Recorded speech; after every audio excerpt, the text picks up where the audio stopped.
Bonjour petits et grands lecteurs, j'espère que vous allez bien. Deux petites choses avant de commencer. Premièrement, pour La Gardienne du Chardon, on distribue actuellement au Canada. Donc pour tous les Canadiens qui étaient intéressés, vous pouvez désormais le commander. C'est une très bonne chose. Je suis très heureuse que le roman puisse traverser l'océan.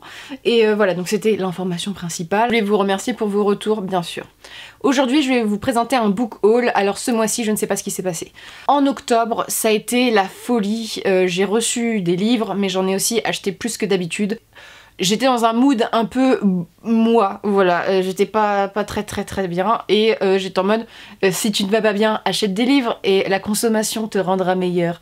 Voilà, c'est triste. Je vais vous présenter ça tout de suite, mais je pense que je vais me réfréner là parce que c'est pas possible. Après, j'en ai lu beaucoup, hein. Je pense que l'effet mois de l'imaginaire en octobre, mood, et puis on m'a envoyé des livres que j'avais envie de lire, je me suis dit, ça fait un bon mélange, je vous montre ça tout de suite. La première chose que je montre, c'est les réceptions, ensuite je vous montrerai mes achats neufs et mes achats occasion. La première réception que je peux vous montrer, c'est donc La Belle Gaillarde de David Eddings, donc chez Pocket. Je suis en partenariat avec Pocket Imaginaire désormais depuis cet envoi-là, je crois, un envoi avant, donc je reçois les livres gratuitement.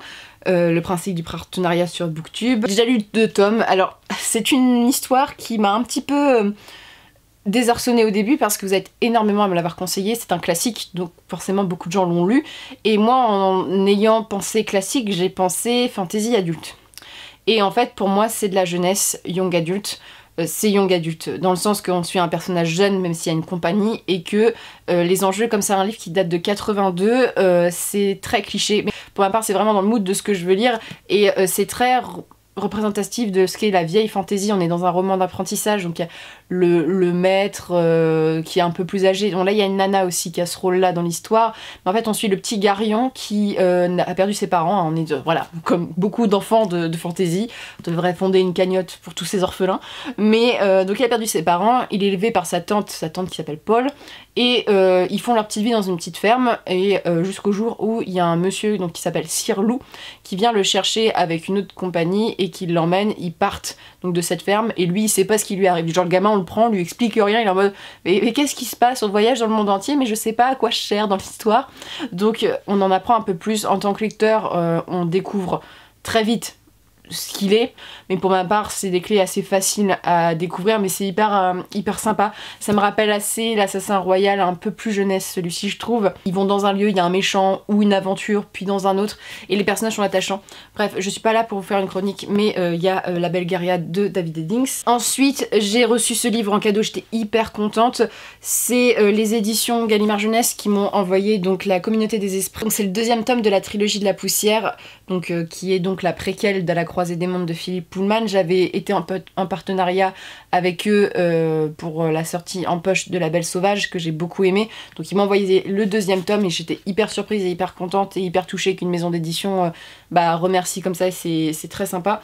Et je vous ferai une chronique, mais on lira La Belle Sauvage quand elle est bébé, et là on la suit à une 20aine d'années, c'est très différent, c'est assez pas étrange si d'une certaine manière. Le point de vue et la réflexion est très différente de La Croisée des mondes, et Lyra, on est dans une époque où Lyra trouve un livre qui la fait pencher vers un relativisme très poussé, où elle va ne plus croire, on va dire, à la magie, avec des grands guillemets, à la poussière, notamment au daemon, donc son daemon, et voilà, il y a une espèce de césure entre les deux, et c'est l'histoire. Il y a 2-3 petits points qui m'ont gêné, mais sinon j'ai passé un excellent moment, et c'est assez perturbant de voir Lyra grande. Moi ça m'a perturbée, de voir ce personnage confronté à la vie d'adulte, mais hyper violemment, en fait, d'une certaine manière, et j'aime beaucoup les éditions, et cette illustration, j'aime beaucoup, donc voilà. Ensuite on passe à Brajlon, alors là j'en ai quelques-uns à vous présenter. Donc j'ai le tome 2 de Wild de Nicolas Ames, donc c'est Rose de sang. Wild, c'était une série qui a été récompensée énormément parce que c'est de la fantasy qui est drôle et en même temps qui reprend la vieille fantasy, je trouve. En fait, le premier tome, c'est l'histoire d'une compagnie de vieux mercenaires qui ont été très connus quand ils étaient jeunes. Et dans le premier tome, ils sont confrontés au fait qu'ils doivent aller chercher la fille d'un d'entre eux parce qu'elle est en danger, et donc ils se retrouvent, c'est très humoristique, mais l'humour un peu gras, hein, voilà, on est un peu dans l'humour Groland, peut-être pas à ce point-là, mais plus dans ce coin-là, on est plus dans cet humour-là, et en même temps il y a une certaine tendresse, et dans ce tome-ci on suit une compagnie de femmes, parce que ça marche beaucoup par compagnie, et c'était vraiment très sympa. Voilà, je vous dis juste ça, je l'ai fini, mais on suit celui-ci. Ensuite, ils m'ont envoyé le deuxième tome du livre des anciens, donc de Mark Lawrence, Sœur Grise, dont j'avais déjà lu le premier tome. C'est une histoire de fantasy assez sombre quand même, parce que c'est assez violent comme univers d'une jeune fille qui va être placée dans un couvent et va devenir une espèce d'assassin. Voilà, c'est un peu le pitch de départ, sauf que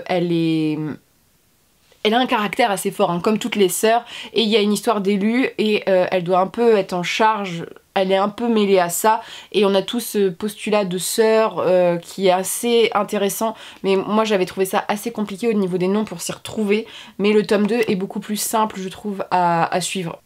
Et j'ai bien aimé aussi, même si c'est pas ma... Je trouve que L'Empire brisé de Mark Lawrence c'est une meilleure série selon moi, mais les couvertures sont magnifiques. Ensuite, deux livres du même auteur, donc je parle de La couleur venue d'ailleurs de Lovecraft, donc qui est un récit un peu de SF extrêmement court. Et il y a l'affaire Charles Dexter Yard, donc là, qui est une des nouvelles les plus grosses que j'ai lues de lui. Ici, on est plus sur une question de savant. Là, ici, on suit l'histoire d'un mec qui va essayer de remonter dans ses origines et il va trouver des secrets un peu étranges. Il y a une histoire avec un docteur. Le problème de Lovecraft, c'est que j'ai vraiment pas envie de vous spoiler. C'était sympa, mais c'est pas celle que j'ai préférée. La couleur venue d'ailleurs, c'est assez différent de ce qu'il écrit parce que c'est très SF et je pense que c'était très novateur à l'époque. Nous, ça peut nous paraître un petit peu moins, mais j'adore ces éditions toujours et c'est toujours un vrai plaisir de découvrir Lovecraft et dans des genres voilà où là on est vraiment dans la SF et ici on le voit un peu plus sur la longueur et il y a toujours le thème de la folie, un peu de l'épouvante qui est mis en avant. Je vais un peu plus rapidement hein, parce que j'ai beaucoup de livres à vous présenter, on va pas faire une vidéo qui dure 1 heure et j'ai reçu bien sûr La Croisade éternelle, le tome 2, La prêtresse guerrière de Victor Fleury. Le tome 1 avait été un réel coup de cœur, c'est de la fantasy où on suit une jeune femme qui est oblate, donc en fait dans cet univers le prince héritier a réussi grâce à la magie à se lier à 4 ou 5 humains et chaque humain va avoir une particularité. Il va y avoir un humain qui va lui donner son apparence par exemple, il y en a un qui va lui donner sa force, il va lui prêter en clair si le prince est blessé, bah c'est l'autre qui prend et voilà il se régénère. Là on suit une oblate qui est liée plutôt à ses sensations et donc il y a toute une histoire assez triste et cette femme va tout faire pour récupérer son fils et là on suit la suite et c'est assez désarçonnant. C'est une fantasy, je sais pas trop la classer. Moi j'ai vraiment l'image d'une fantasy un peu égyptienne dans le premier tome. Là on va dans des contrées un peu barbares, il y a beaucoup de sable, il y a beaucoup de... Ouais moi j'ai vraiment un goût d'Égypte. Alors je sais pas pourquoi, mais vraiment c'est ce qui ressort de moi, de ma lecture. Mais celui-ci est très différent, je l'ai un peu moins aimé que le tome 1, mais ça reste une bonne suite. Et la fin est horrible. Toujours la fin, t'es en mode c'est quoi ça? C'est horrible comme fin. J'ai envie d'en savoir plus, donc t'as qu'une envie, c'est d'aller sur le tome 3. Mais c'est très original et c'est... Dans celui-ci, tu sais pas où on va te mener. Hein. Vraiment, on est vraiment en mode... Ok, j'avais pas du tout pensé que ça allait dans ce sens-là, mais ça va dans ce sens-là. Donc franchement, j'ai adoré cette série, est vraiment très originale sur plein de points. Et enfin, celui que j'ai reçu ce matin, c'est The Witcher, Le Moindre Mal, donc toujours de Sapkowski, et donc illustré par Pinson. Alors ici, Le Moindre Mal, c'est, vous savez, si vous avez vu la série, c'est l'épisode 1 où on a l'histoire avec Renfri. Donc avec Geralt et Renfri. L'histoire qui a amené Geralt à être surnommé le boucher de Blaviken. Et c'est un épisode assez difficile de The Witcher et c'est très beau. Attends, je vais vous montrer une illustration qui vous spoil pas trop avec Geralt quand même. Oh, il y a une dame toute nue, je vais peut-être pas vous montrer ça. Attendez, où est Geralt? Où est-il? Mais là il est de dos, vous savez pas... Non mais là en fait je me fais spoiler toute l'histoire, super. Est-ce qu'on pourrait me donner du Geralt s'il vous plaît? Voilà, cette planche notamment et attendez, avec la lumière, je sais pas trop, voilà. C'est des belles planches comme ça. On aime ou on n'aime pas le style, mais moi rien que le fait de replonger dans des nouvelles de Witcher que j'adore, je suis très conquise, je vais sûrement lire ça dans la semaine. Je vais pas attendre très très longtemps, mais il est très très beau et c'est des grands livres, hein. C'est des formats assez grands et c'est à 25 €, donc pour Noël ça peut être un joli cadeau pour si vous avez des gens qui sont fans de Witcher ou qui ont aimé la série, ça peut être un très beau cadeau à faire. Ensuite on passe à mes achats et j'ai dépensé sans compter. Là on est sur un truc, c'est rare que j'achète autant de neuf, mais je pense que c'est le mois de l'imaginaire où je me suis dit, en plus j'avais plus rien à lire, en mode il faut que j'ai des livres, donnez-moi des livres. Je me suis acheté donc Gagner la guerre de Jean-Philippe Jaworski, qui est un classique de la fantasy française. C'est un livre que j'ai commencé, je lis petit à petit parce que Les Bras jeunes il faut que je les lise dans un temps assez compté, ce qui fait que celui-ci je l'ai mis un petit peu en pause. C'est très bien écrit. Voilà, en fait c'est l'histoire d'un homme qui travaille à la solde d'un mec assez puissant et pour l'instant il lui arrive un peu des galères et voilà, on évolue dans ce monde, on découvre petit à petit et c'est un récit où tu sais jamais trop comment ça va se finir, c'est très violent.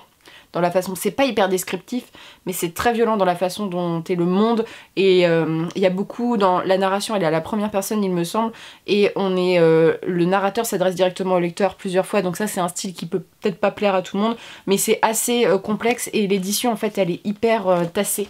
Ce qui fait que c'est très indigeste à la lecture, mais pour ma part pour l'instant j'aime beaucoup. Mais j'avais vraiment envie de lire des trucs un peu plus légers, donc pour l'instant je le mets en pause, mais c'est vraiment très très bien de ce que j'ai lu. Combien j'ai lu lire j'ai lu presque 200 pages, c'est très bon. Donc toujours dans la même collection SF Folio, je me suis acheté La Horde du Contrevent, donc de Alain Damasio. Oui, j'ai acheté des classiques français. Alain Damasio, donc c'est un père fondateur, peut-être pas, mais ce livre est reconnu comme étant un livre excellent. Je ne pense pas le lire tout de suite parce qu'on me dit tellement de bien de ce livre que j'en ai extrêmement peur. J'ai extrêmement peur d'être déçue et j'en entends, mais quand j'en entends du bien, c'est que j'en entends du bien, du genre que c'est le meilleur livre qui existe quoi. Donc ce qui fait que j'ai un peu d'appréhension pour l'instant. En fait, à ce que j'ai compris, c'est une histoire de horde, donc de plusieurs personnages qui doivent avancer dans le vent. Voilà. C'est simplement tout ce que je sais, mais l'écriture, il paraît, elle est folle, les mots choisis sont fous et l'ambiance est folle. Donc voilà, mais je pense même peut-être pas le lire cette année. Je vais voir vraiment, il faut vraiment le temps où je me dis j'ai envie de lire ce livre et pour l'instant c'est pas dans mes envies premières, mais j'avais envie de l'avoir dans ma bibliothèque. Ensuite, ma mère m'a offert un livre que j'avais très très envie de lire, qui s'appelle Le Trou d'écrou, donc de Henry James, qui est un classique. Ce Trou d'écrou, je veux le lire depuis quand même un certain nombre d'années, parce qu'on en a parlé à la fac quand j'étudiais un petit peu Dorian Gray, et le Trou d'écrou, je me suis dit, comme j'ai vu la deuxième saison de Bly Manor, donc il y a The Hunting House of Hill House, je crois que c'était ça la première saison, et là c'est avec Bly Manor. J'ai beaucoup aimé cette deuxième saison parce que ça prend énormément son temps, c'est très psychologique, et c'est une adaptation du Trou d'écrou, donc j'ai envie de voir un peu ce que ça va donner. En clair, c'est l'histoire d'une institutrice qui est envoyée dans un manoir, et elle retrouve là-bas l'intendant et deux enfants qui ont l'air hyper innocents. Mais ça va pas se passer comme elle voulait, quoi. On est sur ce genre d'histoire, il paraît que c'est assez malaisant, il paraît que c'est un récit qui est exigeant au niveau de l'écriture, et je suis contente que j'ai envie de lire des récits aussi de temps en temps qui me demandent de la réflexion un minimum, où on me tient pas la main en tant que lecteur, parce que des fois on a tendance notamment à tenir énormément la main du lecteur. J'ai envie d'être lâchée, d'être un peu challengée aussi, et j'ai hâte de voir ce que ça va donner. Il est dans ma bibliothèque, mais je vais mettre une incrustation. Je me suis acheté Rebecca, donc de Daphné du Maurier, qui est un classique. Michaela m'a extrêmement donné envie de le lire. Là, le film Netflix qui est sorti, j'ai commencé à regarder la moitié, qui est plutôt bien adapté pour l'instant, même s'il y a des choses qui... Le livre est pour moi meilleur pour l'instant, mais ça a été un coup de cœur, donc je vous le dis tout de suite.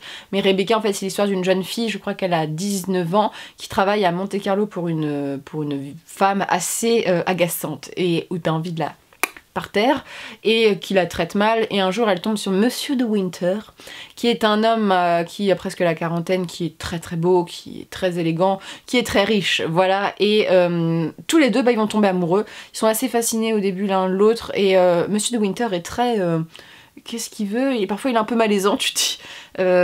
Voilà, donc ils vont se marier assez rapidement, et elle va aller donc dans son château, elle va aller dans sa demeure, quoi, Manderley, qui est une demeure magnifique, et tout l'intérêt du livre, c'est que cet homme a perdu sa femme Rebecca, et Rebecca, qui est-elle, qu'a-t-elle fait, qu'est-ce qui s'est passé, c'est pour ça que le livre porte ce nom, et c'est un récit qui est, je sais même pas comment le décrire, qui m'a chamboulée du début à la fin. Je m'attendais pas du tout à cette tournure. Tu sais pas dans quoi tu t'embarques, et j'ai pas envie de vous dire de quoi, dans quel genre il faut le classer, mais j'ai adoré. Donc je vous le conseille déjà. Ensuite, je me suis acheté en neuf deux livres que vous m'avez beaucoup conseillés. C'est rare que je vous conseille, c'est rare que j'achète les livres qu'on me conseille. Mais celui-ci, j'avais envie de lire ce genre de livre, il était à la Fnac. Donc je me suis acheté le tome 1 et le tome 2 de Rosen de Laetitia Danae. Donc j'ai fini, il y aura une critique bientôt sur cette duologie. C'est une duologie de fantasy orientale où c'est très inspiré d'Aladin. Il y a quand même beaucoup de choses où c'est inspiré d'Aladin, il y a des tapis volants, voilà. Et c'est des djinns, l'histoire. En fait, on suit l'histoire de 3 sœurs qui sont djinns et qui vont être envoyées dans le royaume des hommes. Le royaume des hommes, on va dire dans l'histoire, est très répréhensif et très horrible envers les djinns, on les exploite, on les a mis en esclavage, donc voilà, elles sont pas très enchantées d'aller épouser l'envahisseur, quoi, c'est un peu ça, et on suit particulièrement une d'entre elles, et il y a tout un complot, et voilà, c'est en 2 tomes. Dans l'ensemble, j'ai passé un bon moment, c'était très sympa, c'est très accessible pour de la fantasy orientale, c'est young adulte, selon moi. Oui, c'est young adulte, c'est très accessible et c'est très enchanteur et ça rappelle beaucoup Aladin. Donc pendant tout le récit j'étais comme ça, les nuits d'Arabie. Vraiment j'ai écouté la BO d'Aladin en l'écoutant parce que c'était vraiment dans le mood. Mais c'était très sympa. Ensuite oui, on m'a envoyé un cadeau. Donc merci Lou, en plus je t'avais pas prévenu que je l'avais reçu, je suis une youtubeuse en carton. Et voilà, parce que je le cherchais et une de mes abonnées travaille à la Fnac et donc me l'a envoyé. Et je suis hyper contente et je vais chroniquer, c'était très bien et très intéressant. J'ai lu Superman Red Sound et c'est donc toute cette collection 4,90 qui était sortie cet été où le pitch de départ c'est au lieu d'atterrir aux États-Unis, Superman va atterrir en Russie en pleine période stalinienne. Et c'est très intéressant, la politique est très intéressante et j'ai beaucoup aimé ce Superman et tout ce qui s'en dégage. Pour ma part c'est un des que j'ai préféré, donc merci Lou, c'est adorable de ta part et j'ai passé un très bon moment de lecture en plus. Ensuite l'occasion, alors l'occasion, j'ai encore dépensé sans compter, non ça va, c'est de l'occasion donc ça va. Je me suis acheté Billy, Billy le petit âne d'Anna Gavalda, parce qu'il est mignon, voilà. C'est tout, je sais pas de quoi ça parle. Je sais même plus si je vous l'ai déjà montré en book haul, mais ce livre, dès que je le vois, me fait rire. Donc autant... Il égaye mes journées, donc autant le laisser dans ma bibliothèque pour l'instant. J'en ai pas forcément entendu de très bons avis, mais il était très mignon et il était à 1 €, donc je l'ai pris. Ensuite, un livre que je vais me garder pour Halloween, donc il s'agit de Conversion de Catherine O, donc chez le livre de poche. C'est un livre qui est sorti il y a quelques années, qui avait quand même fait parler un petit peu de lui sur Booktube. Le départ, c'est une jeune femme qui va totalement, pas péter les plombs, mais elle va perdre ses cheveux, à faire des crises un peu d'épilepsie, elle est pas bien. Et en fait, bah, il y a quelqu'un qui se rend compte que l'école où ils sont, donc le lycée, est au-dessus d'un emplacement de Salem. Voilà, ils sont à Salem et qu'il y a quand même 3 sorcières qui ont été exécutées là et que peut-être c'est lié. Donc j'ai hâte de voir ce que ça va donner parce que j'avais envie de lire un truc sur les sorcières. Bon, ça va être avec des ados donc c'est ma petite crainte, mais j'ai hâte de voir ce que ça donne vraiment et j'aime bien la couverture, je trouve qu'elle est assez percutante. J'ai toujours été très attirée par cette couverture là, mais Conversion me donne beaucoup envie. Ensuite, un livre qui n'aurait pas dû être commercialisé mais que la librairie où je vais commercialise parce que normalement c'est des livres gratuits mais que j'ai acheté parce qu'on ne le trouve plus et que je voulais le lire. Donc il s'agit de Blautsang, la dame des corbeaux, donc de Anthony Ryan. Vous savez que j'aime beaucoup Blautsang, j'ai lu les 2 premiers, il faut que je m'achète le 3e et que je le lise. On a une nouvelle sur un personnage qui s'appelle Derla et cette nouvelle m'a énormément plu, j'ai beaucoup accroché, c'est une nouvelle de vengeance on va dire et ça parle énormément de ce qu'est en fait Blautsang, notamment dans le tome 1. Un univers violent et ça promet pour... ça ajoute quelque chose de sympa aussi. J'ai beaucoup aimé ce personnage féminin. Donc ça faisait 130 pages, 140 pages, ça se lit d'un coup, mais c'était très sympa. Donc franchement c'était sympa. Après, normalement c'est pas commercialisé. Ensuite je me suis acheté des livres, j'en ai acheté là 3 pour 2021 parce que vous savez je suis une personne prévenante, je vois sur l'avenir. Et donc c'est l'auteur que j'ai envie de découvrir en 2021. J'ai déjà découvert cet auteur mais j'ai envie de le lire. Je me challengerais bien à lire tous ces livres en 2021. Donc il s'agit de Terry Pratchett, donc c'est des collections chez La Talente, c'est les anciennes éditions que j'ai trouvées en occasion. Donc c'est Accro du Roc, Pyramide et Mes Contes de Fées. J'aime beaucoup les jeux de mots.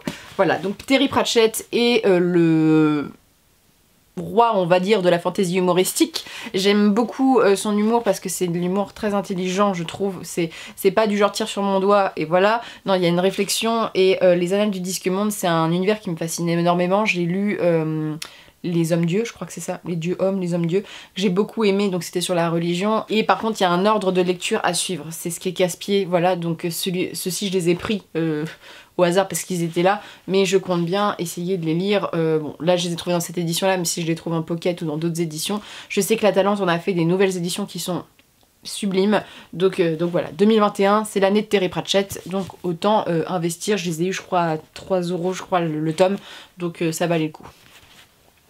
Et enfin, alors là cette histoire c'était... La librairie elle poste sur Facebook les livres qu'ils reçoivent, et en fait elle a posté le truc, j'ai vu le truc, j'ai fait... On arrête tout, j'ai tout arrêté. Je suis allée les chercher mais au plus rapide, j'ai fait ok et je suis allée chercher les livres. J'avais peur de pas les avoir. En fait c'est des éditions que je cherche depuis longtemps et il y a une édition extrêmement étrange dans ce que j'ai réussi à rattraper. Donc en fait c'est des éditions du Seigneur des Anneaux. Donc le Seigneur des Anneaux, la Fraternité de l'Anneau, c'est celui-ci dont on va parler après. Donc c'est le Seigneur des Anneaux, les 2 tours, et donc le Retour du Roi. Je sais pas pourquoi je lis les titres. Voilà, donc c'est des éditions, il me semble que ça date de 82 ou 83 celle-ci. Et le truc, c'est que cette édition-ci, je ne sais pas, parce que j'ai fait des recherches partout, je suis allée sur tous les sites, elle n'existe pas. Je ne la trouve pas parce que la Fraternité de l'Anneau, c'est une nouvelle traduction. Mais cette nouvelle traduction, elle est apparue, je crois, en 2005. Donc le livre, il est pas du tout... il a pas du tout été imprimé en 2005, celui-ci. Il a été achevé en 85, sauf que c'est... Je sais pas si c'est une erreur ou est-ce que Christian Bourgois avait voulu déjà à l'époque tester un nouveau titre plus en rapport avec la Fraternité de l'Anneau. Voilà, parce que c'est plus proche du texte original, je ne sais pas. Mais ça m'a perturbée. Et voilà, donc c'est des éditions qui sont donc de la main de Tolkien, hein, c'est les illustrations de Tolkien voilà, j'en ai parlé dans mon mémoire et j'avais envie de les avoir. Et donc là, elles sont pas très très bons, mais on les aime quand même. Et donc en plus, cette édition est hyper intéressante parce que... c'est pas une édition, la couverture n'a aucun lien avec le Seigneur des Anneaux, c'est un épisode de Bilbo le Hobbit. Mais voilà, j'étais très contente de les trouver, et en même temps il y a ce truc en mode mais pourquoi ce livre s'appelle comme ça? Parce que c'est pas possible, je veux dire, est-ce que quelqu'un a remonté le temps? Je ne sais pas. Donc voilà, c'est une affaire qui n'est pas résolue. Donc voilà, c'est tout. Vous avez vu, j'ai beaucoup trop de livres. Après j'en ai lu la majorité, il y a des choses que je ne lirai pas tout de suite, il y a des choses que j'ai déjà lues en plus. Donc voilà, n'hésitez pas à me dire vous ce que vous êtes procuré pour le mois de l'imaginaire, ce que vous avez lu comme d'habitude. Si vous avez participé au mois de l'imaginaire, ça m'intéresse aussi. Et je vous souhaite une très bonne journée et de très bonnes lectures.